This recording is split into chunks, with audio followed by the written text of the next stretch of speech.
in many ways, The Truman Show could be described as a great film. In fact, some would say it's more relevant today than it ever was in the past, due to the fact that our obsession with media in the modern era makes it not too far of a push to imagine us doing something like what is done to Truman in the film. As was this way in the 80s, when the film was released in the 80s and 90s. Because during this time period, TV was just coming into real mainstream popularity. Like, TV had been around, but TV had become a real experimental genre with things like 7+ and all these different types of shows that were basically experimenting with what was possible with TV. So The Truman Show commentates on that. Furthermore, it also commentates on the way audiences react to something, because if an audience was to view The Truman Show, most audiences in the film love The Truman Show. They feel like The Truman Show is something they miss. They want that genuine reaction off of someone. They want that genuine connection. They feel like they know Truman.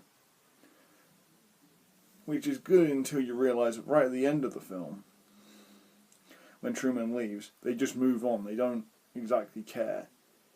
So maybe the film is about how it comments on the way audiences just forget about what they love. They forget. An audience will always move on, is basically what I'm trying to say. Is The Truman Show represents the fact that audiences will never be satisfied with what they've got. They will always move on, which is kind of a dark way to view an audience, and I think the film deserves credit for that, because it really makes the audience appear as the bad guy. I mean, yes, the bad guy is the creator of The Truman Show, but really the bad guy of The Truman Show is the audience, because the audience are the people who are watching this, and with a few exceptions, such as the love interest, most of the public just fully accept Truman. They don't question it. They're not like, is this right? Is this moral? Yeah, so I also don't think that The Truman Show realised how relevant it would be today, because today, most people watch things like Keeping Up with the Kardashians and Teen Mom 2, and all these shows that are basically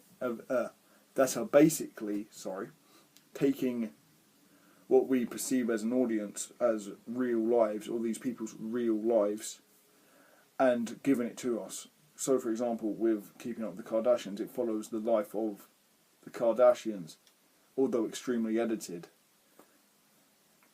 And the concept is that you follow them each week, and they do various things. Just like The Truman Show, basically. The whole MTV subgenre of TV, with all their reality TV, is kind of emulating The Truman Show, which is kind of bad, because that movie is meant to be post-apocalyptic, and it makes you realise that we, as an audience, have reached that degree where we are actually doing exactly what we were advised against not doing in the film. This may seem really jumbled, by the way. It's because I lost the sheet with all the questions on it, so I'm just trying to rant about my film, rant about the film that I love, and talk about why it's good. Yeah, so it's just a really interesting film, because, furthermore, it's just the way it is, because you don't... Back in the 90s, this would have been seen as the most obscure thing ever, or if we make a TV show about a real person, because nothing like that actually existed. But nowadays, as I was trying to say, it does exist. We do get these programs which just follow people 24/7, like The Real Housewives of Orange County or something like that. The point I'm trying to make with this is, although in the 90s this film was seen as an apocalyptic movie where everyone was like in a dystopian and the only way they got joy is by watching someone's real life, is exactly what we're doing right now, because we watch these programs. People eat up the MTV crowd. They eat up all of this garbage, and they just accept it. And that's exactly what The Truman Show was trying to prevent from happening. And in that way it fails, but it is still a cracking film. This might be completely wrong, as I said, but at least I tried. And trying is all that matters. So yeah.